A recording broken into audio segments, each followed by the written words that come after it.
जय श्री कृष्ण। राधे राधे दोस्तों आज की वीडियो में हम जानेंगे कि कार्तिक माह में तुलसी में जल डालने से कौन सा फल मिलता है। तो दोस्तों, सबसे पहले आपको कार्तिक मास की हार्दिक शुभकामनाएं। कार्तिक का महीना बहुत ही पवित्र महीना होता है। इस महीने में भगवान विष्णु की पूजा होती है। कार्तिक के महीने में तुलसी माता का भी पूजन किया जाता है। हमारे हिंदू धर्म में तुलसी के पौधे को बहुत ही पवित्र पौधा माना गया है। दोस्तों, तुलसी के पौधे में साक्षात भगवान श्री हरि, विष्णु जी और माता लक्ष्मी जी का वास होता है। यदि कोई भक्त कभी भी भगवान श्री हरि को भोग लगाता है तो भगवान विष्णु तुलसी पत्र के बिना किसी भी प्रकार का भोग स्वीकार नहीं करते। तुलसी को भगवान श्री हरि विष्णु की अर्धांगिनी भी कहते हैं। इसीलिए जो भी मनुष्य तुलसी की पूजा करता है वह कभी भी गरीब नहीं रहता। जो भी मनुष्य रोज तुलसी माता को जल देता है उसकी कभी दुर्गति नहीं होती। ऐसा मनुष्य घोर पाप करने के बाद भी नरक में नहीं जाता है। आज मैं आप सभी को एक कथा के माध्यम से बताती हूँ कि कार्तिक माह में तुलसी को जल देने से कौन सा फल मिलता है। अगर आप भगवान विष्णु के सच्चे भक्त हैं तो उनकी कृपा प्राप्त करने के लिए कमेंट बॉक्स में जय श्री कृष्णा जा राधे राधे अवश्य लिखिए। चलिए कथा का श्रवण करते हैं।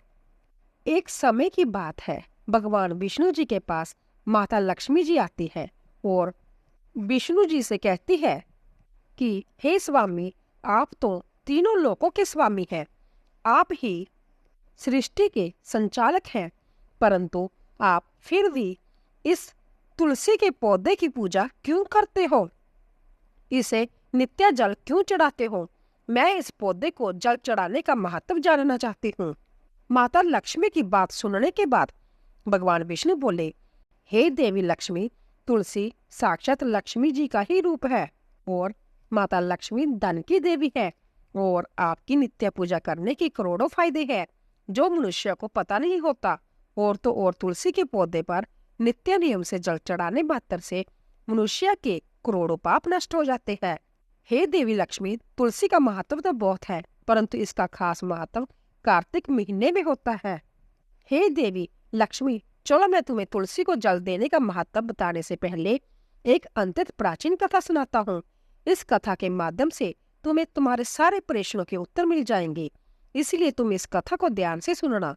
इस कथा को सुनने मात्र से ही समस्त पापों का नाश हो जाएगा। अब माता लक्ष्मी कहती है, हे प्रभु, मैं इस कथा को अवश्य सुनना चाहती हूँ, कृपया आप मुझे वह कथा सुनाइए, मैं इसे पूरे ध्यान से सुनूंगी। तब भगवान विष्णु माता लक्ष्मी को तुलसी को जल देने के महात्म्य की कथा सुनाते हैं। विष्णु जी कहते हैं, हे देवी लक्ष्मी, तुलसी को जल देने के पीछे एक प्राचीन इतिहास छुपा हुआ है जो बहुत ही उत्तम है और पुण्य फल प्रदान करने वाला है। हे देवी लक्ष्मी, पूर्व काल की बात है, देवपुरी में गोपाल नामक एक ब्राह्मण रहता था। वह जन्म से तो ब्राह्मण था, किंतु वह कर्म से भ्रष्ट कपटी बुद्धि वाला व्यक्ति था। वह कंबल तथा चमड़ा आदि बेचकर धन कमाता था। साथ ही वह प्रत्येक व्यक्ति से बहुत झूठ बोलता था।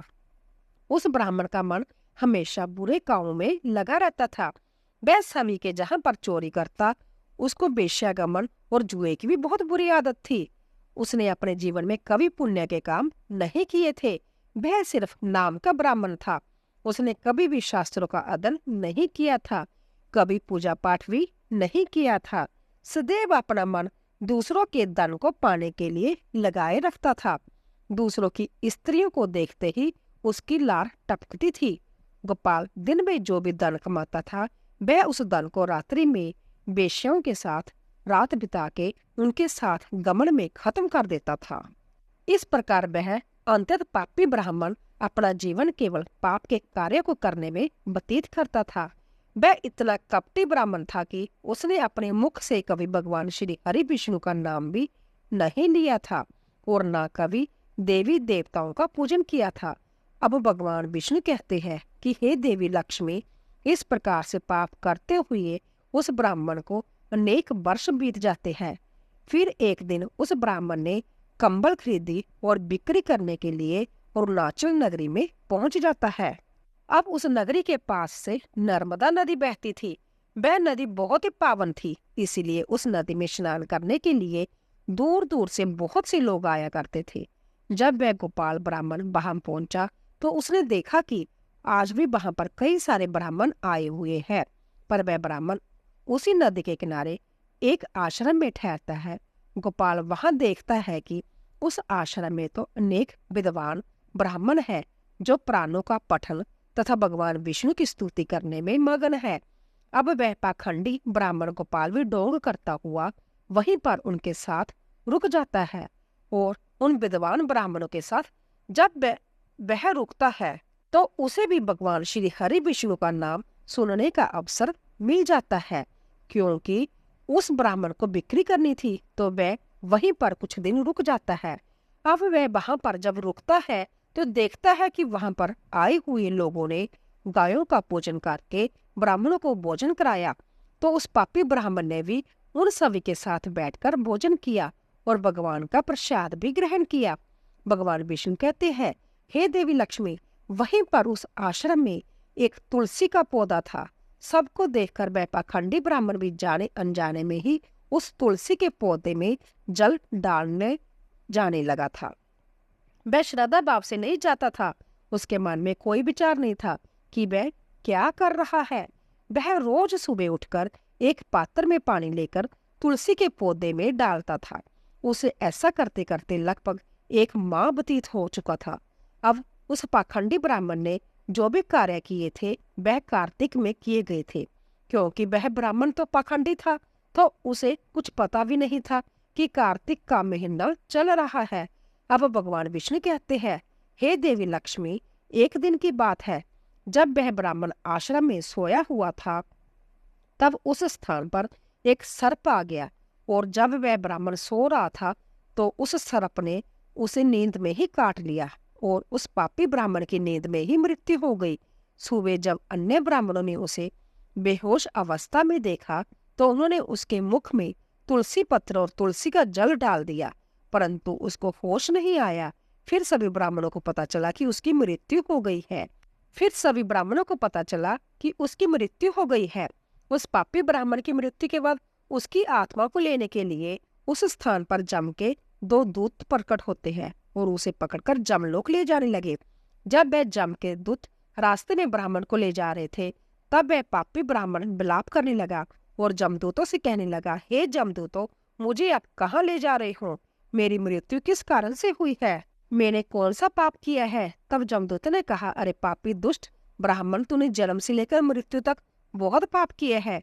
तेरे पापों के कारण ही जब तू सो रहा था तभी एक काले सर्प ने तुझे काट लिया और तेरी मृत्यु हो गई। अब हम तुझे जमलोक लेकर जा रहे हैं। वहां पर जमराज तेरे पाप कर्मों का लेखा जोखा देखेंगे और निश्चित ही तुझे वह नरक में डालेंगे।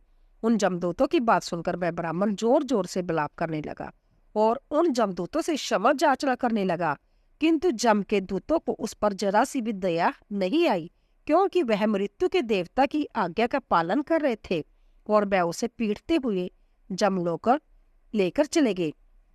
जब जम के दूत उस ब्राह्मण को लेकर जमराज के सामने पहुंच गए तो जमराज के पास बैठे हुए चित्रगुप्त ने उस ब्राह्मण के जन्म से लेकर मृत्यु तक के कर्मों का लेखा जोखा निकाला और जमराज से कहने लगे, हे महाराज, इस ब्राह्मण ने तो बचपन से लेकर मृत्यु तक पाप ही पाप किए हैं।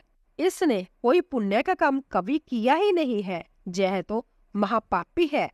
तब जमराज बोले कि अरे, इसे तुरंत ही मेरी नजरों से दूर कर दिया जाए और कुंभी पाप नरक में डाल दिया जाए। अब जमराज जी उस दूत से कहने लगे, हे दूत, जीवन भर पाप करने वाले इस दुष्ट ब्राह्मण को उठाकर ले जाओ और इसे कुंभी पाक नरक में डाल दो। जमराज के आदेशों का पालन करते हुए जमदूत उस पापी ब्राह्मण को लेकर चले गए और उसे बड़े बड़े मुकद्दर से पीटने लगे, जिससे उस ब्राह्मण का मस्तक टूट गया और वह उसे कुंभी पाक नामक नरक में ले गए। उस भयंकर नरक में खोलते हुए तेल के बड़े बड़े गड्ढे थे, जिसके नीचे भयंकर अग्नि दधक रही थी। जमराज के आदेशों का पालन करते हुए उन जमराज के दूत ने उस ब्राह्मण को उस खोलते हुए तेल के गड्ढे में डाल दिया।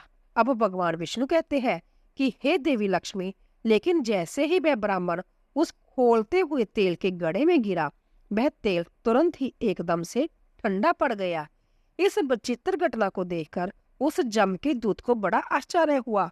उसने सोचा कि अरे, ऐसा पहले कभी नहीं हुआ था। आज इस ब्राह्मण को इसमें डालने पर यह ठंडा कैसे हो गया। उसने कितने ही पापियों को उस तेल के गड़े में डाला था। वह सभी उस खोलते तेल में गिरकर छटपटाने लगते थे। लेकिन जैसे ही वह ब्राह्मण उस तेल में गिरा, तब वह तेल अचानक से शांत और शीतल हो गया। इस आश्चर्यजनक घटना को देखते ही वह जमदूत तीव्र गति से दौड़ता हुआ सीधा जमराज जी के पास पहुंचा। तब उस दूत को इतना घबराया हुआ देखकर जमराज ने पूछा, हे दूत, क्या बात हो गई? आखिर तुम इतनी तीव्र गति से दौड़ते ही क्यों आ रहे हो? फिर वह दूत कहता है, हे जमराज, आपने जिस ब्राह्मण को कुंभी पाक नरक में डालने के लिए कहा था, हमने वैसा ही किया। और जैसे ही हमने उसे कुंभी पाक नरक में डाला, तब नरक की अग्नि बुझ गई और वह खोलता हुआ तेल भी बिल्कुल ठंडा पड़ गया। अब जमराज जी कहते हैं, हे दूत, यह तो बड़ी ही विचित्र घटना है। ऐसा तो पहले कभी नहीं हुआ। अब जमराज भी अपने मन में विचार कर रहे थे। तभी उस स्थान पर देवऋषि नारद जी पधारते हैं। देवऋषि नारद जी को देखकर जमराज अत्यंत प्रसन्न होते हैं और उन्हें प्रणाम करके उनका स्वागत करते हैं। फिर जमराज नारद जी से कहते हैं, हे देवऋषि नारद, आप उचित समय पर आए हो। हमने आज एक अत्यंत पापी ब्राह्मण को कुंभी पाक नरक में गिराया है, किंतु उसके गिरते ही नरक की अग्नि ठंडी पड़ गई और खोलता हुआ तेल भी शीतल बन गया। जमराज की बात सुनकर देवऋषि नारद जी कहने लगे, हे धर्मराज, आपने जिस ब्राह्मण को नरक में डाला है, वह नरक में डालने योग्य नहीं है, क्योंकि इस ब्राह्मण के द्वारा अनजाने में ही ऐसा कर्म हो गया जो नरक का नाश करने वाला है। जो पुण्य कर्म करने वाले लोगों के साथ रहता है, उसे उनके पुण्य का भाग फल मिलता ही है। और जय ब्राह्मण तो 1 महीने तक भगवान श्री हरि विष्णु जी के भक्तों के साथ रह चुका है। इस ब्राह्मण ने एक आश्रम में रहते हुए नित्य तुलसी को जल अर्पण किया है, इसीलिए यह बहुत बड़ा पुण्यवान बन गया है। इसके समस्त पाप नष्ट हो गए हैं और यह ब्राह्मण अब स्वर्ग लोक जाने का अधिकारी बन गया है। इस ब्राह्मण ने अनजाने में ही इतना पुण्य कमाया है जो जन्म जन्मांतर में मनुष्य को प्राप्त नहीं होता है। इसीलिए आप इसे नरक में ना पकाओ। इस ब्राह्मण के पापों के लिए इसे केवल इतना दंड दो कि इसे नरक लोक का दर्शन करवाओ। अब भगवान विष्णु कहते हैं कि हे देवी लक्ष्मी, देवऋषि नारद की बात सुनकर जमराज अत्यंत प्रसन्न होते हैं और उस ब्राह्मण को कुंभी पाक नरक से निकाल कर लाते हैं और अपने दूतों से कहते हैं कि हे दूत, इस ब्राह्मण महात्मा को ले जाओ और संपूर्ण नरकों का दर्शन करवाओ। जमराज की बात को सुनकर जम के दूत उस ब्राह्मण को ले जाते हैं और उसे संपूर्ण नरकों का दर्शन कराते हैं। इस प्रकार से जम के दूत उस ब्राह्मण को संपूर्ण नरकों के दर्शन करवाते हैं और फिर से जमलोक में ले आते हैं और फिर वह ब्राह्मण एक यक्ष बन जाता है। अब भगवान विष्णु कहते हैं कि हे देवी लक्ष्मी, जैसे मुझे कैलाश पर्वत प्रिय है, वैसे ही जो मनुष्य नित्य तुलसी जी की पूजा करता है और तुलसी जी को जल देता है, वह मुझे सबसे अधिक प्रिय है। उस मनुष्य की कभी दुर्गति नहीं होती, वह कभी नरक में नहीं जाता। जिन घरों में तुलसी का पौधा सदैव हरा भरा रहता है, उस घर में सुख शांति और समृद्धि बनी रहती है। हे देवी, साथ ही भगवान विष्णु की पूजा में और उन्हें चढ़ाए जाने वाले भोग में तुलसी के पत्तर अवश्य होने चाहिए, क्योंकि तुलसी पत्र के बिना भगवान विष्णु किसी भी प्रकार का भोग स्वीकार नहीं करते। इसीलिए प्रत्येक घर में तुलसी का पौधा अवश्य होना चाहिए। अगर आपके घर में तुलसी है तो सुख शांति और समृद्धि के लिए कार्तिक मास में तुलसी को चुनरी अवश्य चढ़ानी चाहिए। हमेशा ध्यान रहे कि तुलसी का पौधा चुनरी के बिना अधूरा होता है। तुलसी केवल एक पौधा नहीं, बल्कि वह देवी है। वह त्रिलोक के स्वामी भगवान विष्णु की पत्नी है। इसलिए तुलसी को चुनरी अवश्य ही चढ़ानी चाहिए। इससे पति पत्नी में प्रेम और विश्वास बढ़ता है। घर में रहने वाली महिलाएं सदा सुहागिन और सौभाग्यशाली रहती है। तुलसी का विवाह भी अवश्य करना चाहिए। इससे मनुष्य के सभी दुखों का अंत होता है और सांसारिक जीवन का सुखमय बीतता है। तुलसी के पौधे के पास अपने मुख से कभी भी कोई अपशब्द नहीं बोलना चाहिए। तुलसी के पास भूल से भी जूते चप्पल अथवा झाड़ू पोंछा नहीं रखना चाहिए, क्योंकि ऐसा किए जाने वाले कार्यों को शास्त्रों में पाप माना गया है। जहाँ पर तुलसी का पौधा होता है उस स्थान के लिए आसपास आपको भूल कर भी थूकना नहीं चाहिए। तुलसी के पास जल से भरा हुआ पात्र भी नहीं रखना चाहिए। तुलसी के पौधे के पास दीपक जलाने के बाद दीपक को वहां से हटा देना चाहिए, क्योंकि तुलसी के नीचे बुझा हुआ दीपक रखना अशुभ माना गया है। जिस स्थान पर भी तुलसी का पौधा होता है उस स्थान को हमेशा ही स्वच्छ रखना चाहिए। इसीलिए नियमित रूप से तुलसी के पौधे के पास साफ सफाई का ध्यान रखें। तुलसी के पौधे में शिवलिंग और गणेश जी की प्रतिमा नहीं रखनी चाहिए। साथ ही तुलसी के गमले में अन्य किसी भी प्रकार का पौधा लगाना, इसे भी अशुभ माना गया है। तुलसी के पौधे के पास कपड़े भी नहीं सुखाने चाहिए, अन्यथा कपड़ों से गंदा पानी तुलसी के पौधे पर गिर सकता है। ध्यान रहे, तुलसी के पौधे को नाखून से नहीं तोड़ना चाहिए, इससे तुलसी का अपमान होता है। यदि तुलसी के पत्ते सूख कर गिर जाते हैं तो उन्हें कचरे में नहीं फेंकना चाहिए, उन पत्तों को तुलसी की मिट्टी में ही दबा देना चाहिए। और रविवार और एकादशी के दिन तुलसी के पत्ते नहीं तोड़ने चाहिए और ना ही रविवार को तुलसी को जल चढ़ाना चाहिए। बाकी अन्य दिन नित्य तुलसी को सुबह जल देना चाहिए और शाम के समय एक दीपक जलाना चाहिए। अक्सर महिलाएं स्नान के बाद अपने बाल खुले रखकर ही तुलसी को जल देती है। ऐसा करना भी पाप माना गया है। महिलाओं को इस बात का हमेशा ध्यान रखना चाहिए कि अपने बाल बांधकर माथे पर सिंदूर लगाकर ही तुलसी में जल चढ़ाना चाहिए। इससे उस स्त्री को तुलसी माँ का आशीर्वाद प्राप्त होता है। घर में तुलसी का पौधा लगाते समय ध्यान रहे कि इसके लिए गंदी मिट्टी का उपयोग नहीं करना चाहिए। तुलसी के पौधे के लिए शमशान की अथवा गंदगी वाले स्थान की मिट्टी का कभी उपयोग नहीं करना चाहिए। इससे तुलसी माँ रूठ जाती है और सूखने लगती है। तुलसी का पौधा कभी गंदे स्थान पर नहीं लगाना चाहिए, जैसे नाली अथवा बाथरूम के पास। इन स्थानों पर तुलसी का पौधा कभी नहीं लगाना चाहिए, अन्यथा गंदा पानी तुलसी के पौधों में गिर सकता है, जो कि प्रत्येक मनुष्य के लिए बहुत ही अशुभ माना गया है। घर में तुलसी का पौधा कभी सूखना नहीं चाहिए। शास्त्रों में ऐसी मान्यता है कि तुलसी के पौधे के सूखने से अकाल मृत्यु की सूचना प्राप्ति होती है। घर में तुलसी का पौधा सूख जाए तो घर की सुख समृद्धि समाप्त हो जाती है। सूखी हुई तुलसी में माँ लक्ष्मी का वास नहीं होता। शास्त्रों के अनुसार मासिक धर्म के दौरान महिलाओं को तुलसी के पौधे में पानी नहीं डालना चाहिए और तुलसी को स्पर्श भी नहीं करना चाहिए। यह उन महिलाओं के लिए भी वर्जित है। तुलसी को बिना स्नान किए जल नहीं देना चाहिए और पैरों में चप्पल आदि पहनकर भी तुलसी को जल नहीं देना चाहिए। तुलसी को जल देते समय ध्यान रहे कि वह जल आपके पैरों पर न पड़े, इससे तुलसी माता का अपमान होता है। अब भगवान विष्णु कहते हैं कि हे देवी लक्ष्मी, तुलसी पर कभी जूठा पानी नहीं डालना चाहिए, इससे तुलसी माता रूठ जाती है और नित्य तुलसी के दर्शन से मनुष्य को स्वर्ग की प्राप्ति होती है। तुलसी पत्र के सेवन से मनुष्य के सभी पाप नष्ट हो जाते हैं। तुलसी का पौधा हमेशा ही घर के सामने लगाना चाहिए, इससे पूर्व अथवा उत्तर दिशा में लगाने से सबको शुभ संकेत प्राप्त होता है। तुलसी के पास मरुस्थलीय पौधे रखना बेहद अशुभ माना गया है। ऐसे पौधों से नकारात्मक ऊर्जा निकलती है। शास्त्रों में कहा गया है कि जिन पौधों से हरी भरी कलियों की उत्पत्ति ना हो, उसके स्थान पर कांटे निकलते हो, तो ऐसे पौधों को तुलसी के पास कभी नहीं रखना चाहिए। शास्त्रों में केले के पौधे का विशेष महत्व बताया गया है। अगर तुलसी के पौधे के पास केले का पेड़ लगा देते हो तो इसका कई गुना अधिक लाभ प्राप्त होता है, क्योंकि केले के पेड़ में भगवान श्री हरि विष्णु जी का वास होता है। इसे तुलसी के पास लगाने से घर में सुख समृद्धि आती है। तुलसी के पौधे में शालिग्राम अवश्य रखना चाहिए। तुलसी के गमले में शालिग्राम रखने से तुलसी का और भी अधिक शुभ प्रभाव आपको देखने को मिलेगा। शालिग्राम भगवान विष्णु भगवान का निराकार रूप माना गया है। यह काले रंग का पत्थर होता है जिसे विलक्षण और मूल्यवान माना गया है।